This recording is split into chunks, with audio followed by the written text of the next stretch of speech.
If you like this video, please give it a thumbs up, comment, and subscribe to my YouTube channel, as well as follow me and subscribe to me on all my other social media platforms.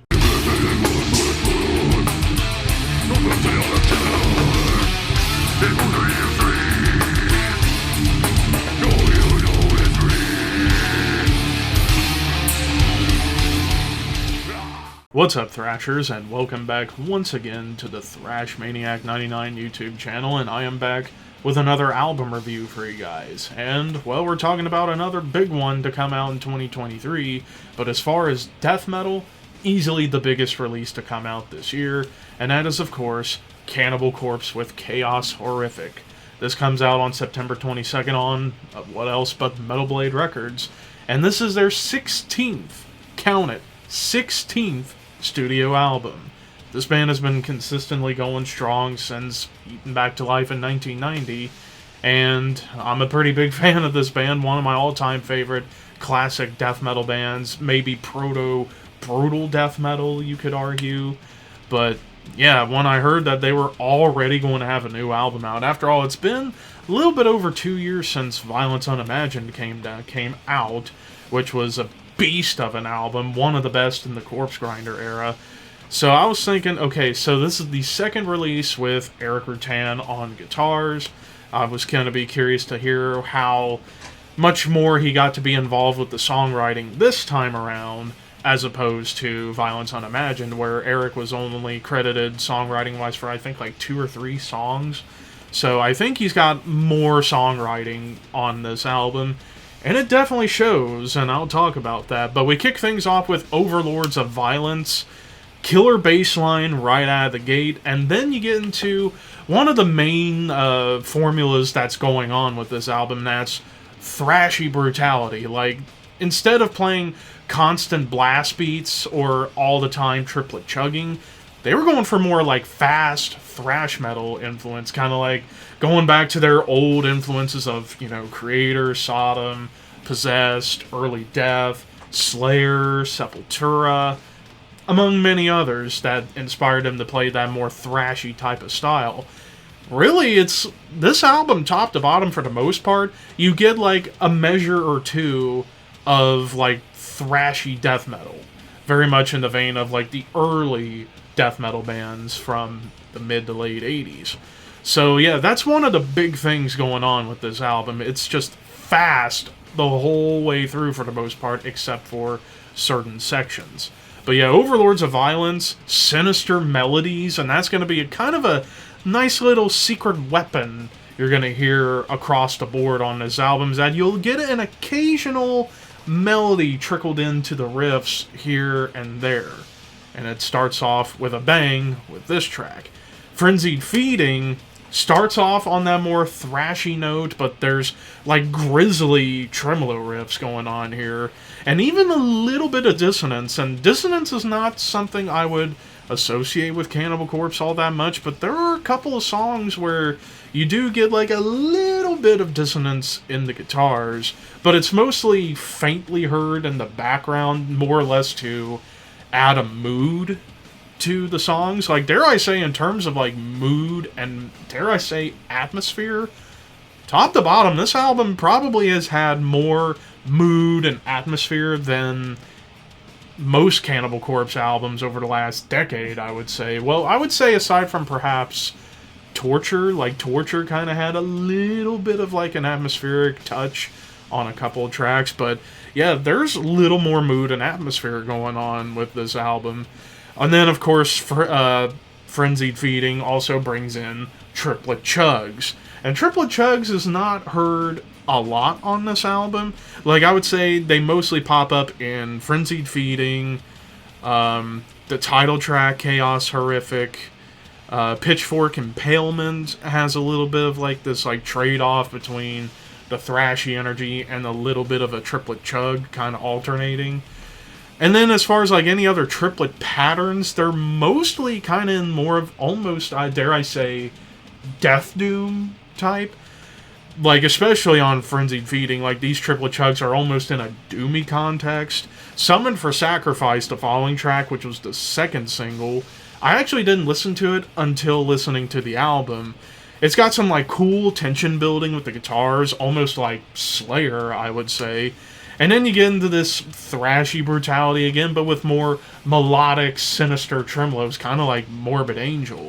And there are a few tracks, this, and I'll talk about the next one, but also even in the closer, you get some like elements of early Morbid Angel, like Altars of Madness, Blessed Are the Sick type stuff.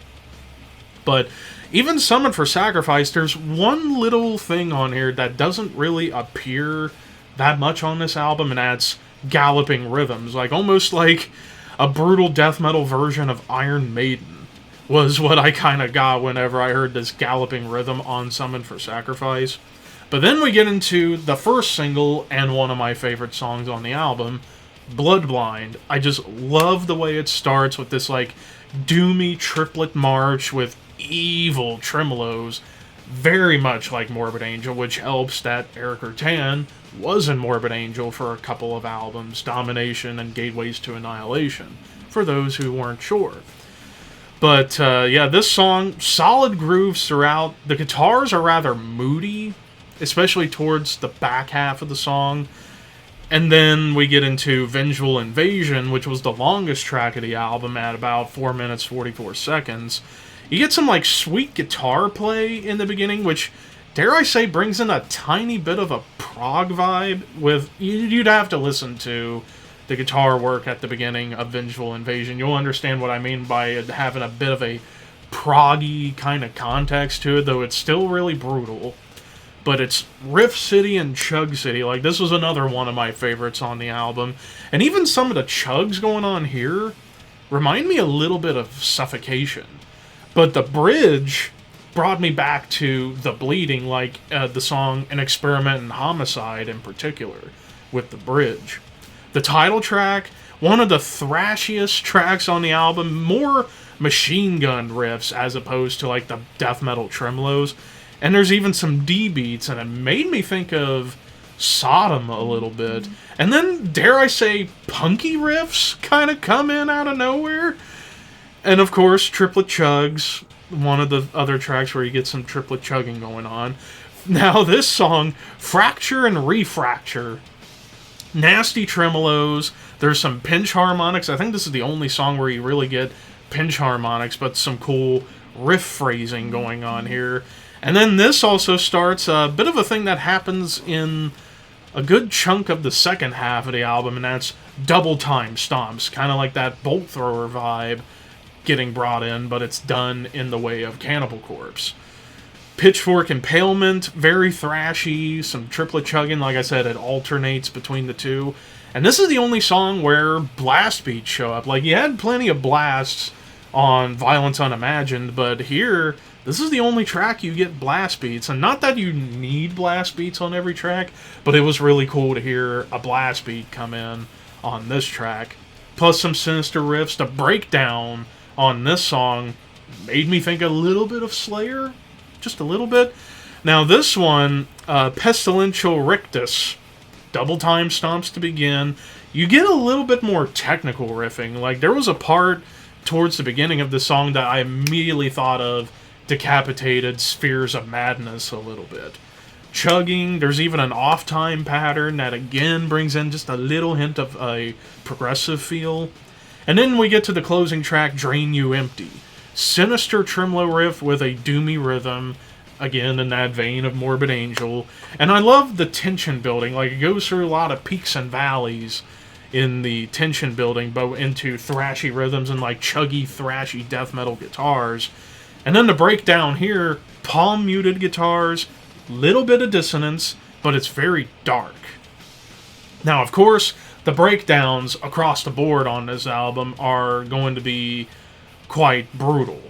That's the Cannibal Corpse way. But then probably the thing that surprised me the most about this album is how tasteful the guitar solos were. Like, I would say about 65, maybe even 70% of this album, the guitar solos are harmonized. Like in the first time I heard it, which was in Frenzied Feeding, I was kind of caught off guard as to how melodic the leads were and how they were harmonizing. Now, I don't know if Eric Rutan did the harmonized leads, or it is him and Rob Barrett playing together, because I know Rob Barrett has a lead on Bloodblind, so it makes me wonder, is Eric and Rob doing harmonizing leads together, or is it all Eric and they just layer them? I know there are certain leads on here you would associate with Rob Barrett, and they were that more kind of simplistic, like almost like Jeff Hanneman type of style, whereas Eric Rutan's leads are a little bit, well, actually, I should say a lot more sophisticated.